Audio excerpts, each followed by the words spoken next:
John Talks, episode 15. Humanity is a shining jewel in the universe. It is. And if you've recently arrived here and you're a new human, you know that. And if you've been here a long time and you've kept yourself free from the brainwashing and the self-hating and the anti-human propaganda, you also know that.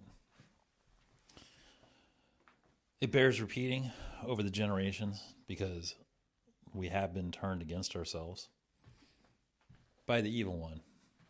And make no mistake, there is an evil one, and there's an evil one every generation and in every sociological organization that turns dark. There is an evil one. It's not superstitious. It's not even theological. There's just always one shithead in the bunch.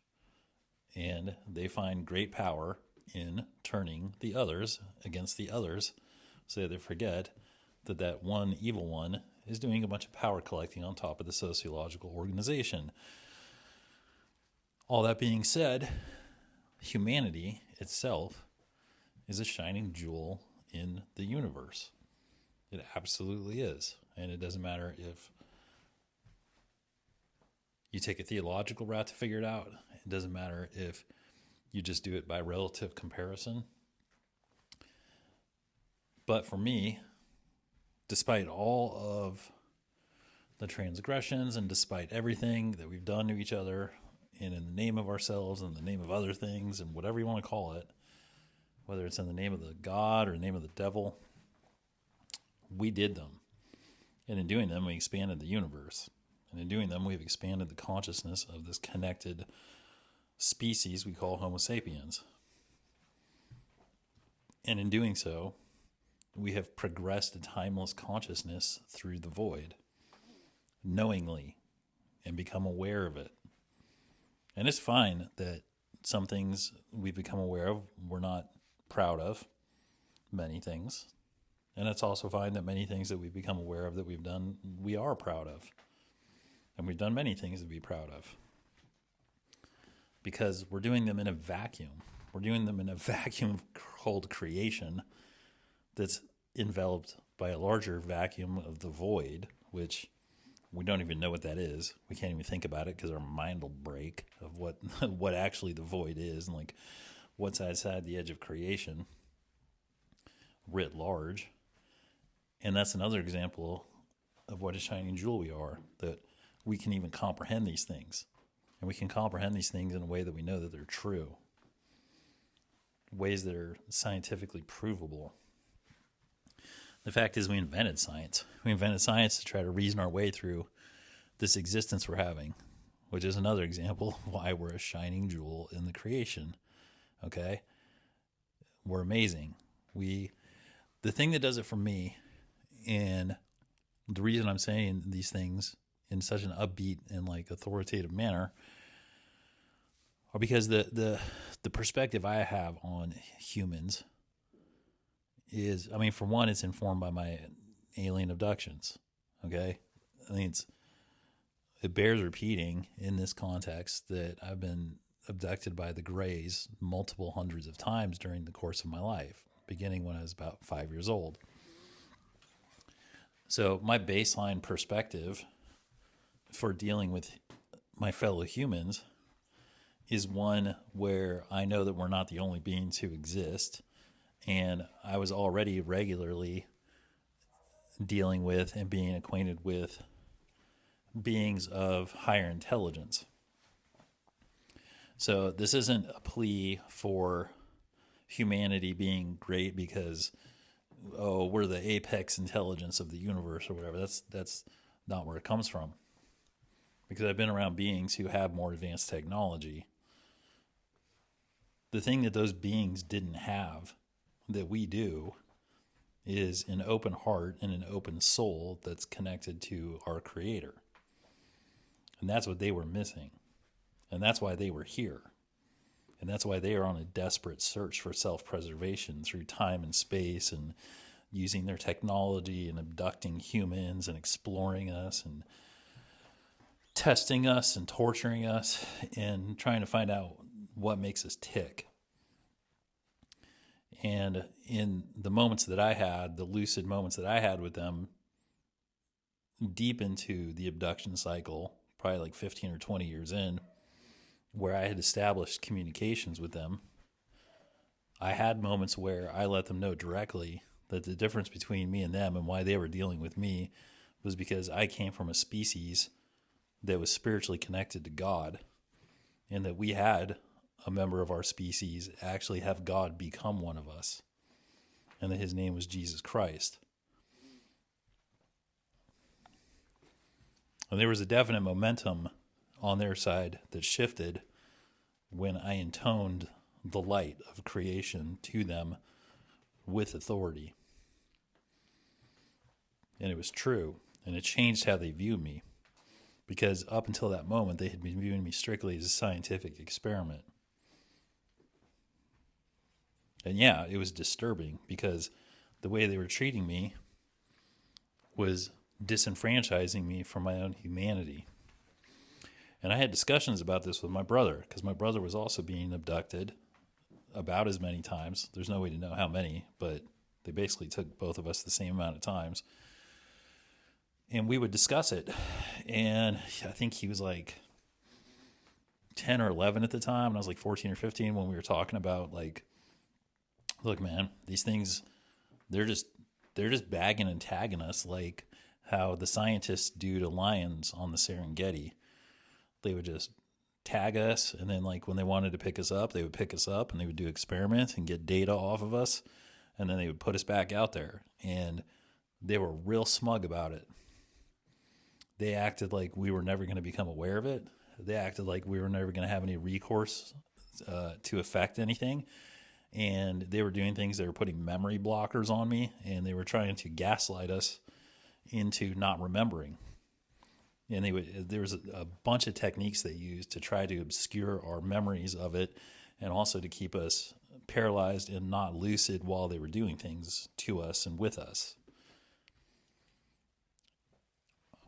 And it was great concern to me and my brother that they were just treating us like dumb animals. And we decided to initiate a plan, a communicate, and it began with trying to telepathically communicate with them and let them know that, like, we're aware sentient beings.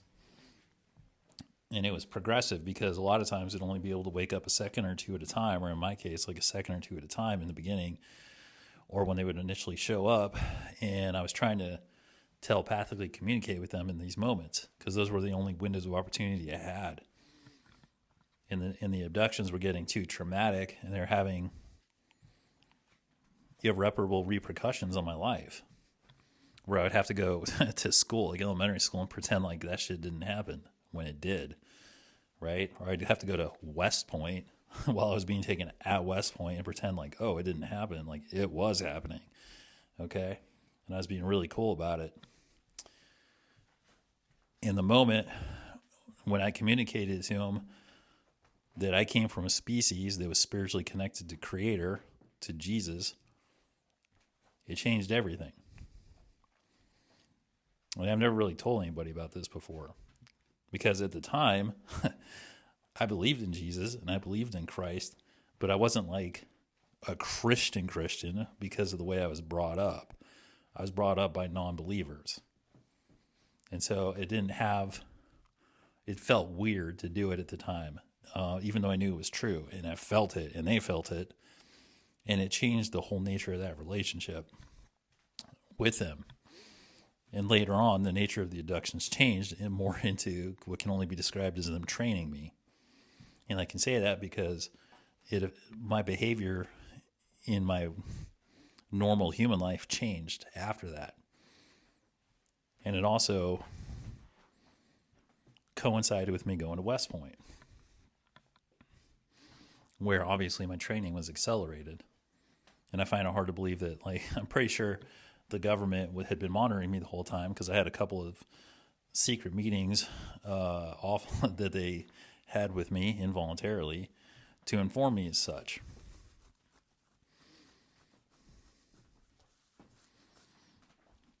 So when I say that humans are the shining jewel in all creation, like in the universe, or one of them at least. I do it from a perspective of, yeah, okay, I dealt with these higher intelligences, but guess what? You couldn't pay me enough money to be those guys. I don't give a shit that they're flying around UFOs. I don't give a shit that they're telepathic. I don't give a shit if they live a million fucking years, because they're a bunch of ass clowns. They're going around this like atheistic universe in their UFOs, wondering why they're not happy. That's what it got reduced to. They were just unhappy aliens. Like wherever the fuck they are and wherever the fuck they're from, they're just unhappy beings. Okay. I saw it firsthand. I saw it a lot because I was the brunt of their unhappiness with the universe. They were only abducting me to try to figure out their own problems. They had zero concern about who I am, what I was about, and being a loudmouth Sicilian with like a fuck you mentality. I had to let them know that like this was not going to stand, and so I did. And it changed everything. And they like interacting with them. It allowed me to see the future because they were coming from a future timeline. And that's a whole different discussion. Now, when it comes to the humans, the other aspect, and I think this is the perspective that really helped me put into perspective where humans are, is so I had this interaction with these guys, these alien things. So I knew that they weren't all they were cracked up to be. And like really what sealed it for me is when I was able to study and see more of the animals and the plants and sentient life on Earth, I got to see where these other beings were at in the like spiritual evolutionary ladder, right? Like no judgment, just observation. Just okay. Let me look at all the birds. Okay, some of the birds display heightened intelligence. Like crows, they say, have intelligence of a 5 to 7 year old. They can remember faces. They're social. They're regimented. They're aware. They're sentient. They know what they're doing. They're in. Like their souls have agency, right? But have I ever met a crow that I think like has thought about the void or creation or is connected to God? I haven't. Is that to say that there isn't like one king crow like somewhere on Earth that like got enlightened, like Jonathan Livingston Seagull style, and is like, oh my God, I'm a crow, and that's this, and like I must have a creator, and where's the creator from, and like possible, haven't met one. But that's kind of the template of filtering that I've put over the animal kingdom. So when I've looked at all these different animals, my curiosity is also to where are they at on the enlightenment scale, right? So like a lot of these animals, they don't seem to have the biological design to have the spiritual organs in order to get enlightened. Like an earthworm doesn't seem like it has the chakral system to handle the universal energies to comprehend creation and find its way back to the creator and like realize that it's an awareness and like all this different stuff, right? Like most of the animals don't seem to have the chakra system to become aware of their light body in order to astral project themselves into their own consciousness or become aware of their consciousness light body to scan the universe and find out more about creation and to go back to creator and to realize that they're in creation and all those things that go along with getting enlightened. There's been, some high functioning primates that seem like that have gotten super deep. Like Coco, the sign language gorilla, she wasn't just like saying like yes or no with the sign language. She was saying like real deep shit. And so that was an example of another animal not only displaying sentience, but displaying like deep thought, abstract thought, and presumably exploring connections deeper into the universe. And there are other animals who have given indications that they may be along like similarly deep lines. Porpoises, whales. There's talking parrots, although they don't really usually say anything too smart. they say smart ass stuff, but they don't usually say stuff that's really smart. So when I've been scanning all the different animals, and I enjoy them too. But when I scan them on this spectrum, I don't see any, in a full lotus, oming out, figuring out the universe. But for humans, it's actually like a pretty regular occurrence. Comparatively speaking, there are actually a very high percentage of human beings who, get to some degree of enlightenment, if not full enlightenment. The monasteries alone are filled with people who are enlightened. We have a tendency to separate them in our mind because they wear uniforms and they shave their head and they live different and whatever. But yeah, they're just human beings who they found the off ramp. They're like, oh, cool, I can just go in this building and hang out with other people and get enlightened and do it. Like, that's acceptable. Okay, I'll go do that. And there's just really, if you really look at it, there's like a lot of human beings who figured it out, especially over history. And that is the evidence that humans are what the Bible says they are, in terms of we are both an animal and a divine creator spiritual being who's made by God in his image. And made by God in his image, meaning to be that we're an energy that was given form first and foremost, that we're a consciousness that's enjoying a biological existence, and that when we develop ourselves internally, spiritually, then we are able to have dominion over the physical realm. And there's a correlation between those, ratios of the inner enlightenment and the external agency, to the point where you can say that a man can be born an animal, and during the course of self-awareness becomes a spiritual being in the flesh. And in that sense, the phrase, the word made flesh, rings very true. And on earth, out of all the animals, human beings, Homo sapiens, who become human beings, seem to be the only animal on record who do that, who enjoy that type of spiritual evolution. And thankfully, since I have these experience with these aliens, I can tell you that they don't. Now, in terms of like gauging alien level evolution, other people have met other versions of these things. And I have one experience with what they call a Palladian, a golden, who was definitely actually enlightened, like beyond anything that we see with regular humans, like on a pure love frequency. And other people have reported that as well. Now, other people have also reported encounters with extraterrestrials who are malevolent.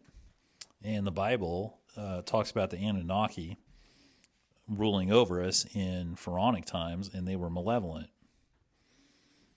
That's not to say that they didn't reach high levels of spiritual realization, because apparently they did that as well. But they were also doing a good old-fashioned slave trade with humanity. And that's not a trait of an enlightened being. So it seems as though higher intelligences have recognized humanity's spiritual level, and they have acted to actively manipulate us. And they may even go so far as to say that they're insecure about our level of spiritual awareness. in our spiritual connectedness.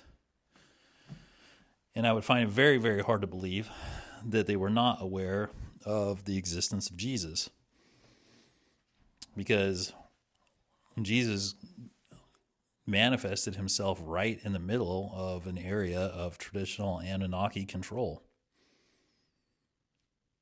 And I mean, he just sort of showed up, and like he went right in the middle of that area. I mean, he could have, it's God. So God could have just, he could have shown up in a forest and, like a jungle in Africa and not like bothered anybody, but he decided to manifest right in the middle of this capital area where all of this alien infrastructure had been built, and all of these aliens had been slaving out humans, basically to go into their false temples and say, quit doing this shit. You guys are just slaving out these people, which is probably the true. I mean, I'm not a biblical scholar, but probably the true story of Moses is probably saying the same thing when he's saying, like, let my people go. He's probably telling these fucking malevolent aliens to quit slaving us out. But I mean, obviously, like, remnants of those dark pyramid controls are still present today. So they've obscured the true history, even though the Bible explicitly says that the Anunnaki were controlling us, and that the Nephilim, which were offspring between aliens and humans, were also on the planet. In modern day, they're trying to brainwash everybody into not understanding that that was true, which is obviously a very important part of history, to put it very mildly. In the face of all this, humans still get enlightened. Humans still yearn for peace. Humans still yearn for harmony with Source.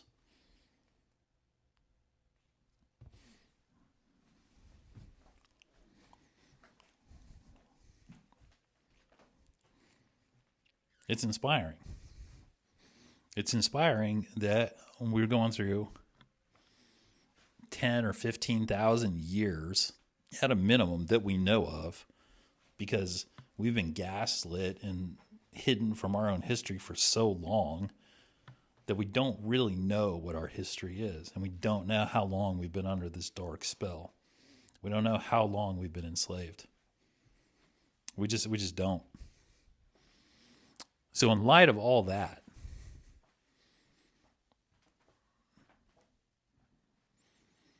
what we're doing now is inspiring. The fact that most people want peace, most people want to be harmonized and unified with a planet full of their other humans, despite what modern controlling influences will try to gaslight us into thinking. It's inspiring that we're still here and we're still, striving to be spiritually awesome beings in accordance with our Creator's original intent for us, which is to be divine animals who are beautiful stewards of the planet and the other animals and of each other, and to enjoy creation, because God created this out of nothing, out of the void, and then gave us agency and independence and sovereignty to do with it as we see fit, and to learn and to make mistakes, obviously awful mistakes, but to learn to balance the light and the dark, and to move forward with full knowledge. With full knowledge of sin and miracle and joy and disappointment, failure and success.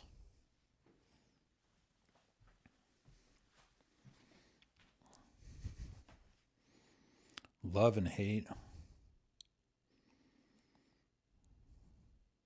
Slavery and freedom. Destruction and creation.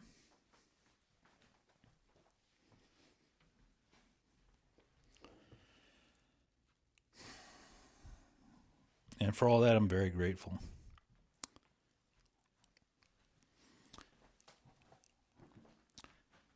Well, thanks for listening, and I hope you have a good one.